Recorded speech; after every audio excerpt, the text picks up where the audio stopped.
मैं इस चैप्टर में मैं आपको बता रहा था शुरू से सूक्ष्म जीव का मानव कल्याण में किस तरह से लाभ है, किस तरह से उपयोगी है, कैसा इसका भूमिका है, इसके बारे में मैं आपको शुरू से बताते जा रहा हूँ। एक और टॉपिक इसी के साथ जोड़कर आज बता रहा हूँ, जैव उर्वरक। नाम ही है जैव उर्वरक, इसमें सूक्ष्म जीव की क्या भूमिका है।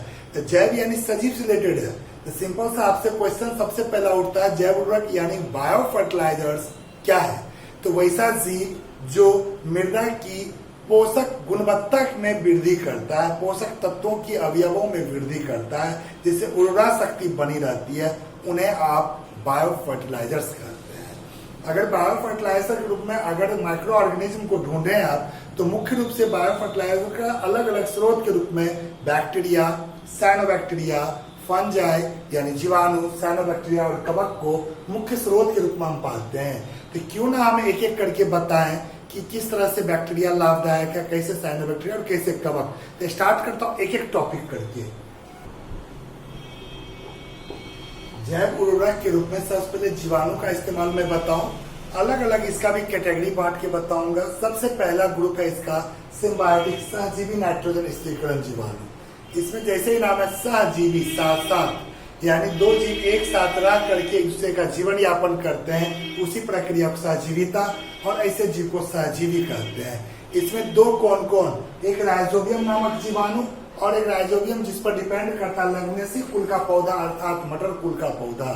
इन दोनों के बीच में सहजीविता संबंध देखा जाता है। लेकिन राइजोबियम जो जीवाणु है, ऐसे पौधे के जड़ों में रूट नोड्यूल्स बना करके लाते हैं और यह स्वतंत्र वायवीय नाइट्रोजन का स्थिरीकरण करते हैं। जो वायवीय वायुमंडलीय नाइट्रोजन है उसका स्थिरीकरण करते हैं। सहजीवी का मतलब है ये तो पौधे को फायदा दे रहे हैं नाइट्रोजन का यौगिक बना करके, और पौधे इन्हें पोषक का अवयव इनको प्रदान करते हैं पोषण के लिए। तो दोनों से एक दूसरे का फायदा उठाते, लाभ उठाते। रही बात राइजोबियम जीवाणु का कैरेक्टर, ये ग्राम ऋणात्मक और सूक्ष्म वायवीय होता है। दूसरा चीज देखा जाता है, राइजोबियम जीवाणु जो नाइट्रोजन स्थिरीकरण करता है, उस स्थिरीकरण के लिए आवश्यक पदार्थ उसमें उपस्थित रहता है। लाल रंग का पदार्थ लेड हीमोग्लोबिन और नाइट्रोजनेज एंजाइम, इन दोनों की उपस्थिति में ही राइजोबियम जीवाणु नाइट्रोजन का स्थिरीकरण करता है। राइजोबियम नामक जीवाणु में एक विशेष प्रकार का जीन जिसको निफ जीन कहते हैं, NIF निफ जीन कहा जाता है। यह निफ जीन नाइट्रोजनेज एंजाइम के संश्लेषण के लिए जिम्मेदार होता है, अर्थात कहीं कहीं इन सब की भूमिका है नाइट्रोजन के स्थिरीकरण करने में। कहा जाता है कई तरह के राइजोबियम की प्रजातियां हैं जो कि अलग अलग तरह के पौधे के समूह के साथ सहजीविता संबंध बनाते हैं। As a example, Rhizobium meliloti अल्फा अल्फा समूह के साथ, राइजोबियम ट्रिफोली क्लोवर समूह के साथ, राइजोबियम लेगुमिनोसेरम मटर समूह के साथ, राइजोबियम फैसियोली विंग समूह के साथ, राइजोबियम जैपोनिकम सोयाबीन समूह के साथ। ये सब मैंने कुछ एग्जाम्पल के रूप में बताया। आइए जीवाणु का अलग ग्रुप फिर से मैं बताता हूँ। एक जीवाणु का ग्रुप मैं बताऊं, अभी इससे पहले आप पढ़ रहे थे सहजीवी का।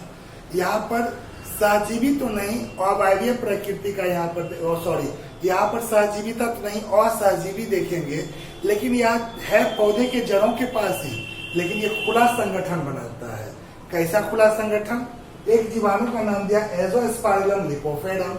ये जो जीवाणु है खास करके ब्राजीलियन घास तथा मक्का की जड़ों की सतह पर, बाहरी सतह पर खुला संगठन, खुला संबंध बनाता है। ऐसे जीवाणु जड़ों की बाहरी सतह से स्रावित होने वाले न्यूट्रिएंट्स का अवशोषण करते हैं और अपना जीवन यापन करते हैं। और ये जीवाणु भी नाइट्रोजन स्थिरीकरण का कार्य करते हैं। इसको सहजीविता में न रख करके, क्योंकि जड़ के अंदर रूट नोड्यूल्स का निर्माण ये नहीं करते हैं और जड़ों को ये अपने आप, यानी कहने का मतलब है जड़ों में अपना संगठन न बनाकर जड़ों के बाहर ही अपना क्रिया करते हैं। इसलिए इनका खुला संगठन के रूप में इस टॉपिक को दिया, जिसका एग्जाम्पल एजोस्पाइरलम लिपोफेडम नामक जीवाणु है। तीसरा ग्रुप बताता हूँ असहजीवी प्रकृति का, और वह खास करके मृदा में स्वतंत्र रूप से पाया था वैसे जीवाणु का समूह बताता हूँ। तीसरा ग्रुप जीवाणु की मैं बात कर रहा हूँ, स्वतंत्र जीवी नाम से ये फ्री लिविंग, यानी मृदा में ये स्वतंत्र रूप से पाए जाने वाले जीवाणु होते हैं और सहजीवी प्रकृति के होते हैं, अर्थात किसी के साथ सहजीविता संबंध नहीं बनाते हैं, लेकिन ये वायुमंडलीय नाइट्रोजन का स्थिरीकरण करने में सक्षम होते हैं। एक्चुअली ये कुछ सैप्रोफाइटिक यानी मृतोपजीवी भी हो सकते हैं, प्रकाश संश्लेषी भी हो सकते हैं, वायवीय भी हो सकते हैं, अवायवीय भी हो सकते हैं। कुछ एग्जाम्पल मैंने देने की कोशिश किया है, जैसे वायवीय एरोबिक एजोटोबैक्टर बिजोरेंकिया, दोनों जीवाणु का समूह है। ऐसे ही एनारोबिक क्लोस्ट्रीडियम, ये भी जीवाणु है। ऑटोसिंथेटिक कुछ मैंने दिखाना है, रोडोस्पाइरिलम, क्रोमेटियम, ऐसे से जीवाणु free living nitrogen fixing bacteria के अंतर्गत आते हैं। आइए मैं साइनोबैक्टीरिया का चर्चा करूं। आइए मैं साइनोबैक्टीरिया का समूह का वर्णन करूं। एक्चुअली इसको नील हरित शैवाल भी कहते हैं, ब्लू ग्रीन एल्गी भी कहा जाता है। कुछ ऐसे साइनोबैक्टीरिया हैं जो बेहतरीन नाइट्रोजन स्थिरीकरण का कार्य करते हैं। उसमें एक ग्रुप मैंने दिया स्वतंत्र free living nitrogen fixing bacteria का, साइनोबैक्टीरिया का। खासकर ऐसे ये साइनोबैक्टीरिया होते हैं जो मृदा, नम मृदा कहिए, जल, दोनों स्थान पर स्वतंत्र रूप से ये पाए जाते हैं और इनमें नाइट्रोजन स्थिरीकरण की क्षमता होती है। इसके बारे में कहा जाता है ये प्रकाश संश्लेषी होते हैं, अर्थात प्रकाश संश्लेषण क्रिया के द्वारा ऊर्जा का इस्तेमाल, जो ऊर्जा प्राप्त होता है उसका इस्तेमाल करते हैं क्रियाकलाप में।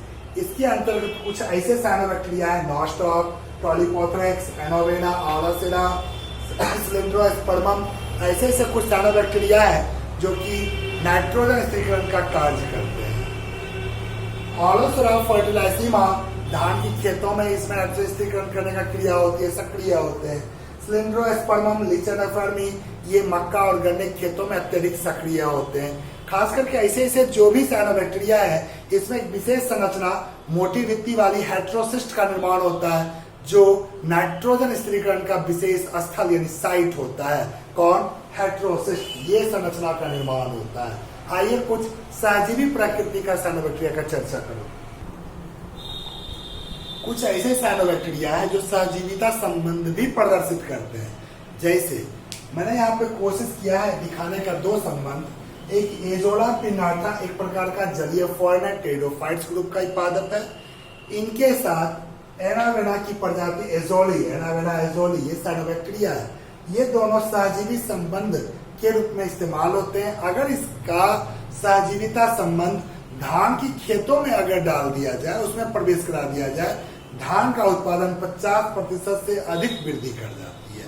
इतना ये फायदेमंद है। ऐसा ही देखिए साइकस के कोर्लोइड रूट्स के साथ एनावेना की एक प्रजाति साइकेडी, इसका अगर सहजीविता संबंध देखा जाए, यह भी नाइट्रोजन स्थिरीकरण के लिए उपयोगी साबित होता है। इस तरह से मैंने आपको साइनोबैक्टीरिया का दोनों चीज बताया, स्वतंत्र जीवी और सहजीविता। आइए कवक का कुछ मैं एग्जाम्पल बताऊं। कवक के बारे में चर्चा करूं, कवक किस तरह से उपयोगी है जैव उर्वरक के रूप में। तो सबसे पहले एक संबंध की बात करूं, जिस संबंध का नाम है माइकोराइजा। माइको जहां वर्ड रहता है वहां कवक से रिलेटेड है। तो इसको माइकोराइजा को आप कैसे डिफाइन करते हैं? उच्च वर्गीय पौधे की जड़ों के साथ, कोई भी जो हायर प्लांट्स हैं उनकी जड़ों के साथ कवक का, फंजाई का सहसंबंध, कोरिलेशन का सहसंबंध ही माइकोराइजा कहलाता है। ये ध्यान रखेंगे, उच्च वर्गीय पौधों के साथ कवक का सहजीविता संबंध को ही माइकोराइजा कहा जाता है। खास करके ग्लोमस वंश के कवक के अनेक सदस्य माइकोराइजा का निर्माण करते हैं। दो तरह का देखा जाता है माइकोराइजा, एक को ग्रुप में बांटा गया एक्टोमाइकोराइजा और एक को इंडोमाइकोराइजा।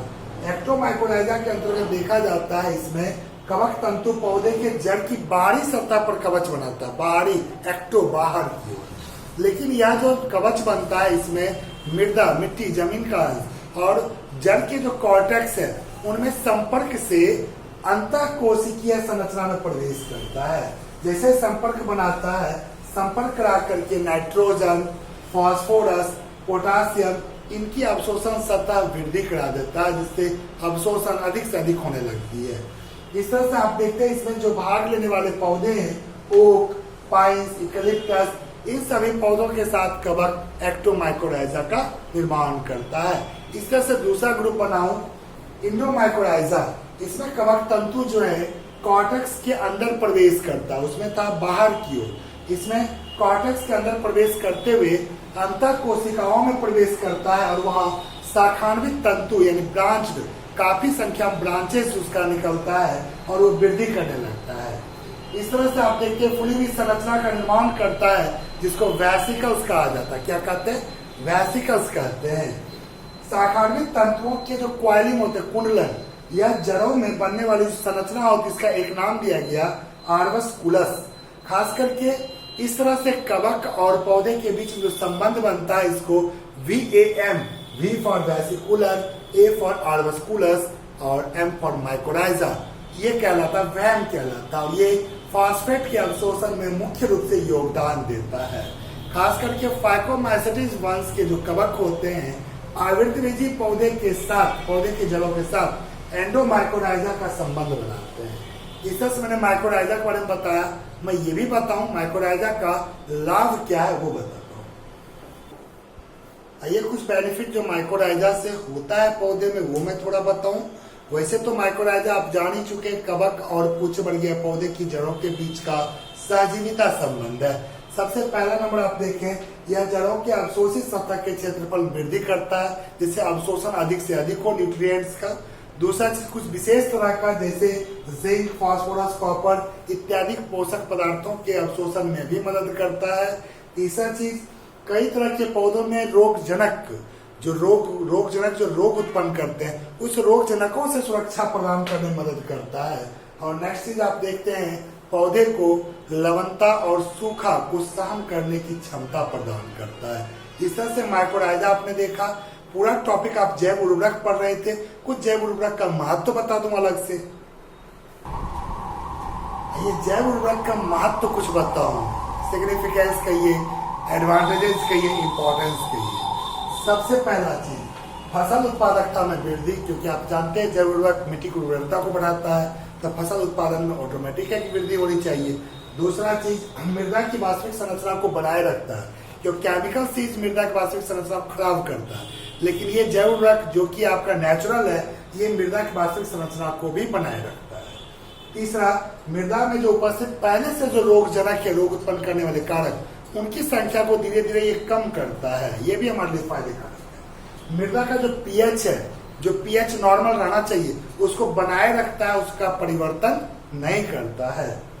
मृदा, भूमिगत जल, सतही जल, इन सब में भी प्रदूषण जितना होना चाहिए उसको कम करने की कोशिश करता है। इससे प्रदूषण नहीं होता है, जैसे रासायनिक खाद से प्रदूषित होता है जल वगैरह, इससे किसी भी तरह का प्रदूषण उत्पन्न नहीं होता है।